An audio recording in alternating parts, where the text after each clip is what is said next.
Welcome into the Common Dad podcast. My name is Justin. I'm sick and feel awful, and I'm joined by, I believe, a healthy co-host, Andrew. Is that correct?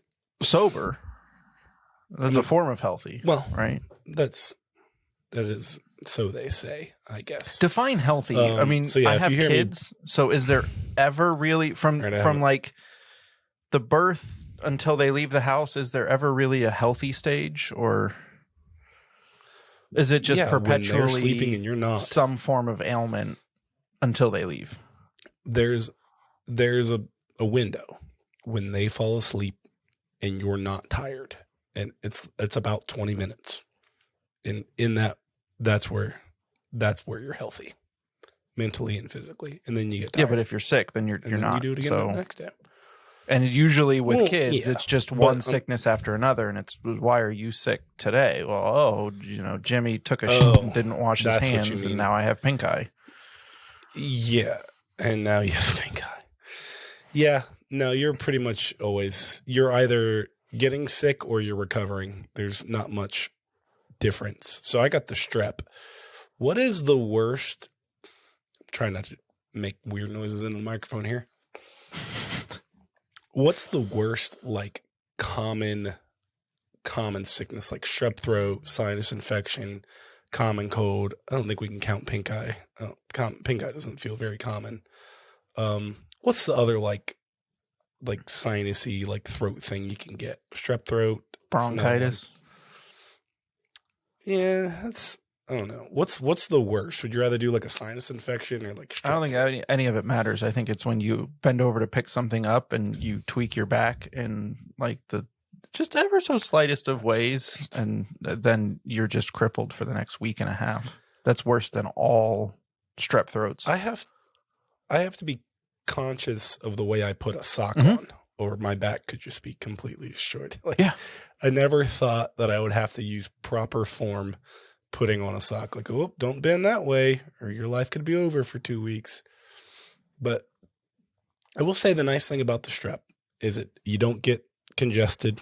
Like, it's just all you right have there. A job that it's quite involves painful, a lot of phone calls. How's that? Yeah, I didn't yesterday. I called off completely yesterday. But you worked today. Because you are right. That is, yeah, I just struggled today, but I don't know. I'm still, my dad is part of the era of work through it. Fathers and adults where it's just like, you just do it. You just there is no sick excuse. So, yep. And I have the mentality of like, I don't want to leave my teammates hanging. But he also has a manual labor job that doesn't require talking or anything else. So if he's feeling groggy or tired or sick or sniffly or something, it doesn't, like, he can still do his job. Yeah. If your job is 100% remote on the phone, kind of hard to do if you don't have a voice. You use like a little robot voice, a computer voice or something? I was thinking about it. That would have been cool. But yeah, I did emails for like the first half of yesterday and then called it quit season today. This is about as best as I've sounded all day, but a lot of liquids. But anyway, nobody wants to hear me. Bourbon helps. We're going to do the bourbon tonight. And I heard from a good doctor that liquor and booze mix well with antibiotics. I think it boosts them, actually. So that's what we're going to do. Anyway, without further ado, because I'm on a pitch count tonight, you're going to have to lead the show the rest of the way. I'll just be silent.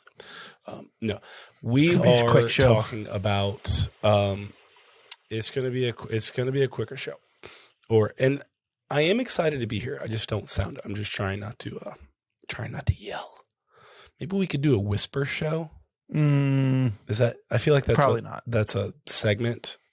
Yeah. We don't want to be turning our listeners on. They could be driving in the car or something. We don't want to do that. But anyway, so we're going to be talking about the art of teaching our children manners, or the attempt. I was going to say art's a strategic word there. Yeah, because kids learn more by watching you than by hearing you, and so you could teach them manners all you want, but they're just going to do what you want. So that means you have to do it.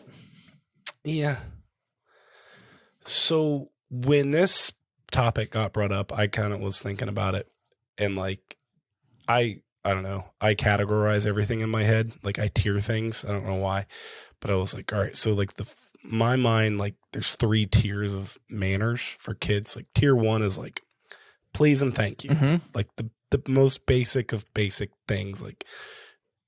And I feel, well, let's go through those tiers. So I've got please and thank you in tier 1, and then like you're welcome, like the basic manner words that you can teach literally a 2-year-old. Good night, good morning, those things. Second tier, I had I guess you could call them maybe, call them the like dinner table manners, you know? So etiquette, Like learning, I guess. Yeah. more etiquette, like inside voice, outside voice. No running in the house. Pick up your dish, put it in the Yeah. sink. No running in the house. Those things. And there's a lot more in that category, but you get where I'm going. And then tier 3, which I think is impossible, and that's having your kids execute all these manners while outside your home with friends, around their friends, which I mark as almost impossible, and we'll get to that. But I don't think I've gotten to that point when I'm with my friends. Like, I feel like my manners still. I think there should be another category in there, at least at some point, and maybe this is just their experience, but at some point they should learn the skill of encouraging their friends or brothers and siblings to also exhibit those things. So if they know what's right, if they know what should be done, or you know, it's going over to your friend's house and your friend doesn't pick up his clothes or doesn't put his shoes in the right spot or doesn't say please to his mom, you as his friend smacking him and saying, dude, don't be a jerk. Say thank you to your mom. Right. Yep. There's that third category, and that one will really win you over with other people. Oh, for sure. Definitely. It feels good when you get a compliment outside of, hey, your kids are really well mannered. It's like, okay, I'm doing something. Right. Like, so I agree. That's another tier. Do you think that I have no idea.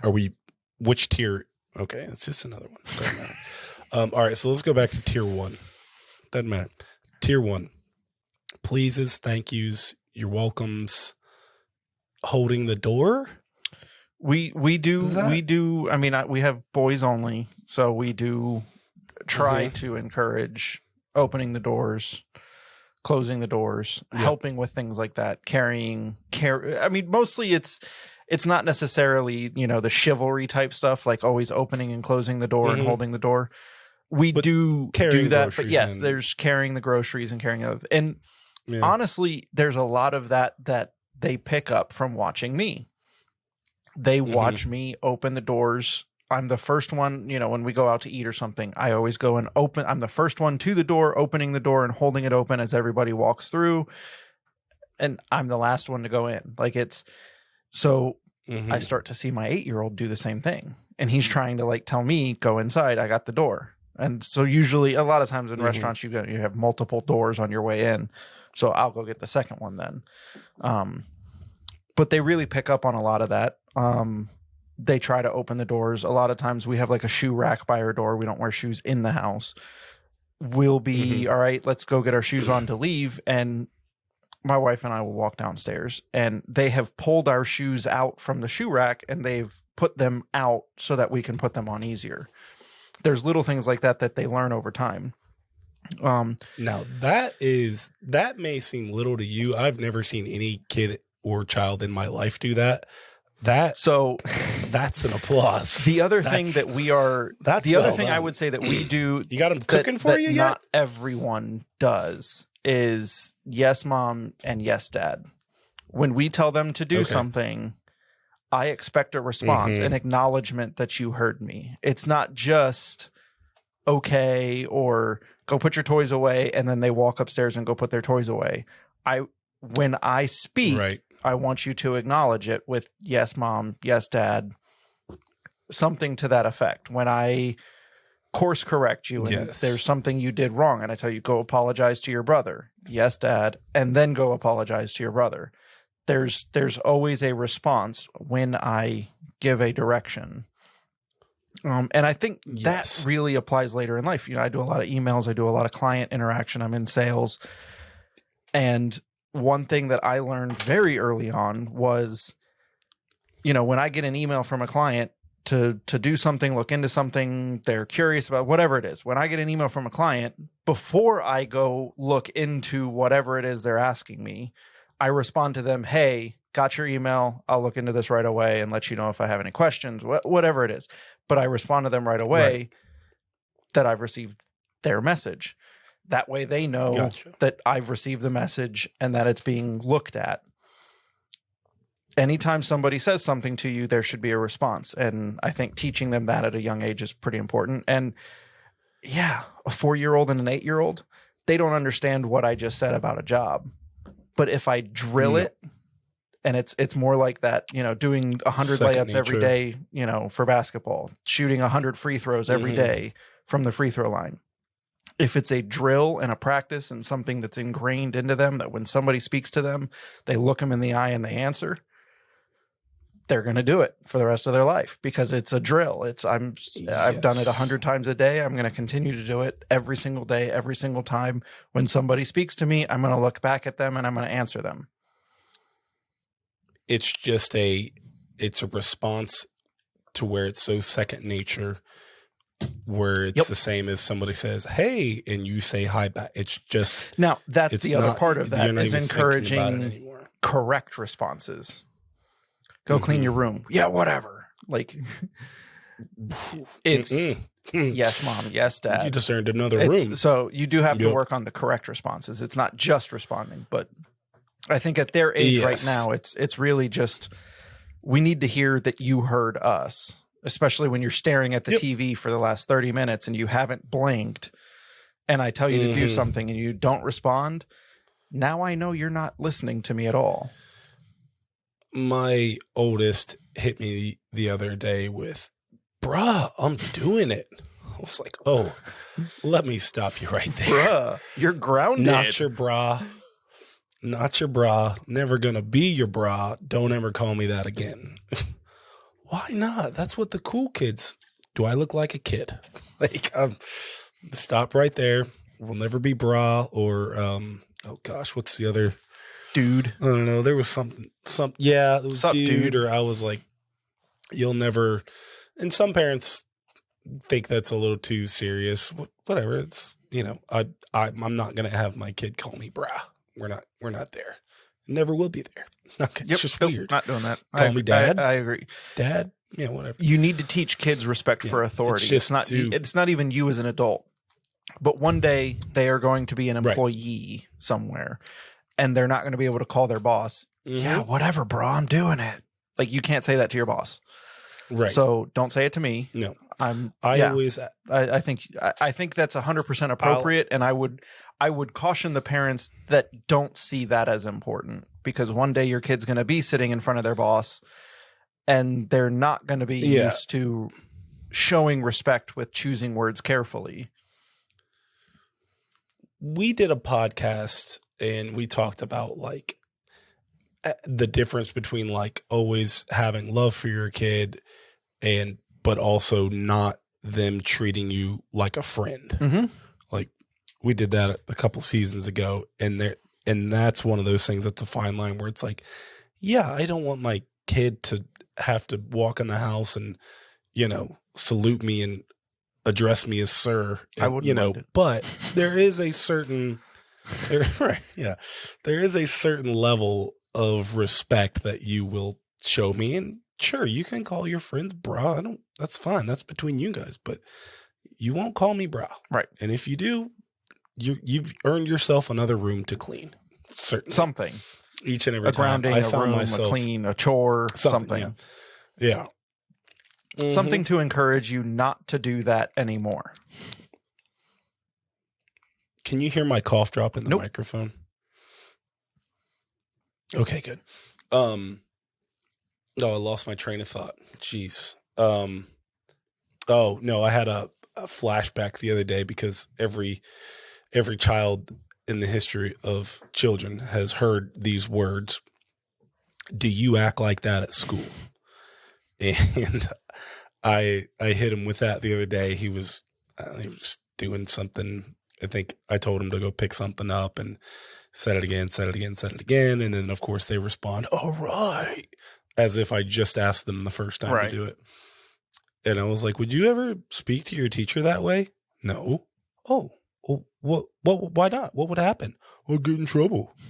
Oh, guess what? You're in trouble here too. Congratulations. I remember a specific talk with my father when it was one of those talks where it was like, all right, enough's enough. And he was like, you agree you wouldn't speak to your teacher like that? Yeah, no, I definitely wouldn't. Okay. Well, I feed you. I bathe you. I put a roof over your head. I bought your first car. Why in the world would you treat me any less than your teacher? And I was just like, boy, I don't have an answer for that one. There's not a good reason. So I was more than thrilled to flip that around. Now, it didn't get that intense, but I was happy to turn that phrase. I'd been waiting a long time for that one, but it's a good one. It's a nice little logic trap. Well, because it works on them in the moment and in the very short. I think for as kids get older, you can start to use reason and logic with them. So there's also a stage at which kids learn, like this is, teaching kids the art of manners. Well, yep. Certainly, like I mentioned, younger kids, it's probably more or less running drills. You in baseball, you run drills. In basketball, you run drills. In football, you run drills. You run drills to learn things that you don't know how to do yet. And you don't even necessarily know what the drill is teaching you. You just learn, I have to step into the box and I have to step out of the box and then I step into the next box. Like whatever the drill is. You're teaching your body and your mind, this is how you're doing it and you don't even know why. That's it. And then later on, it's like this revelation of, oh, now I get it. Mm-hmm. And so I think the art. It's the wax on, wax off. Exactly. So I think the art is, at a certain younger age, it's really just running drills. And then when they get to an older age or after they've been running those drills for a little while, you could start to match that up with real world experiences. So like you said, with your dad having a conversation with you, I had a conversation with Alex the other day. One thing we've been struggling with him, he asks the same question over and over and over again. Can I have a snack? Yeah. Can I have a snack? Can I have a snack? Can I have a snack? Can I have a snack? Can I have a snack? Yep. It's like he's 8 years old. We've answered the question. And then 10 minutes, like, no, you can't have a snack. We're eating dinner in 30 minutes. And then 10 minutes later, can I have a snack? No, we're eating dinner in 20 minutes. Then 10 minutes later, I'm hungry. Can I have a snack? No, we're eating dinner in 10 minutes. And then 5 minutes later, hey, can I have a piece of bread? No. And like it gets more stern and stern and stern. And it got to a point at this weekend where it kind of broke the camel's back, if you will. And so I pulled him aside and I had a conversation with him and I was like, look, when you're playing with your brother and you ask him not to do something, don't, they have these like magnet tiles that kind of magnetize together and you can build things with them. He builds this thing and his brother, like Godzilla, before he's even done building it, his brother just plows through it and he gets all upset. Like when you're building something and you tell your brother not to break it, and then I hear you tell him it to him again, and then again, and again, and again, do you start to get mad at him the more you have to tell him over and over again? He goes, yeah. It's like, so when your mother says no snacks before dinner and she has to say it over and over and over and over again, how do you think that makes her feel? And you could see it like in his eyes. Right. It was just like, oh, crap. That's the feeling you're talking about. Maybe I shouldn't ask the same question. I was like, did she answer your question? Yeah. So why did you ask it again just now? Okay. Oh, crap. It's like, so I think as they start to get older, you can take real world examples and you can give them that Mhm. example, and they can then turn around and apply that.